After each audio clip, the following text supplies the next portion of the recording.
to the rise of Estefania Primera la Barbie, the ruthless queen of the Tren De Aragua. In Venezuela's most notorious criminal organization, the Tren De Aragua, one name stands out: Estefania Primera, also known as La Barbie.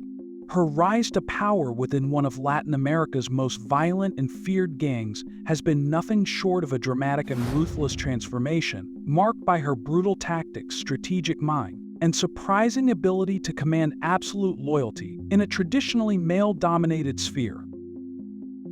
Estefania Primera, born in Caracas in 1987, grew up in a country increasingly engulfed by political instability and economic collapse.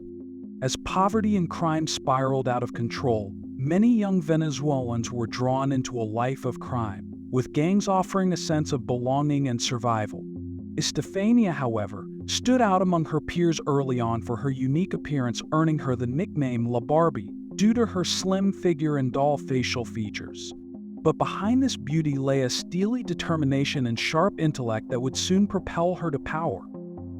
La Barbie's path to the Tren De Aragua was not typical. Originally, she worked as a small-time hustler, running minor scams and associating with mid-level criminals in Caracas. However, her ambition drove her to seek out the protection and opportunities that came with aligning herself with the Tren De Aragua, a gang notorious for its control of drug trafficking, extortion, and human smuggling across Venezuela and beyond. Allegedly, it was her relationship with one of the Tren De Aragua's high-ranking leaders that provided her entry into the inner circle of the organization. While initially dismissed as nothing more than a gangster's girlfriend, Estefania quickly proved that she was far more than just a pretty face. She began organizing small but lucrative drug deals and demonstrating her incredible ability to read people, quickly assessing whom she could trust, manipulate, or eliminate. In a gang where violence and deception were daily tools, her psychological insight set her apart from her male counterparts. Ascension to power. Initially underestimated due to her gender, Estefania used this to her advantage. While others plotted openly, she worked behind the scenes, forming alliances with key figures within the Tren De Aragua, and more crucially, winning over foot soldiers who respected her strategic mind and uncompromising approach. Her ability to strike deals with local officials and leverage contacts within Venezuela's struggling police force gave her an edge over her rivals, allowing her to outmaneuver and eliminate competition without drawing too much attention. By 2017, Estefania Primera had firmly established herself as one of the most powerful female figures in the gang, effectively controlling large portions of the Tren De Aragua's operations in Caracas and other major cities. Under her leadership, the gang's involvement in human trafficking and extortion expanded dramatically, with La Barbie orchestrating schemes that smuggled Venezuelans fleeing the country into neighboring nations, only to exploit them once they crossed the border. Her ruthlessness became legendary. Those who crossed her were not merely eliminated but made into examples, with public humiliations and brutal retaliations that further cemented her feared reputation. The consolidation of her reign. While Estefania's rise had been rapid, her reign over the Tren De Aragua was defined by calculated brutality and a shrewd business sense. Unlike many of her male predecessors, who relied primarily on violence to maintain control, La Barbie understood the importance of diversifying the gang's revenue streams and embedding it more deeply within the fabric of Venezuela's failing economy. In addition to drug trafficking, La Barbie expanded gang's role in illegal mining, particularly in Venezuela's gold-rich southern regions. Here, the Tren De Aragua established control over numerous unlawful mining operations, extorting miners and smuggling gold through illicit channels.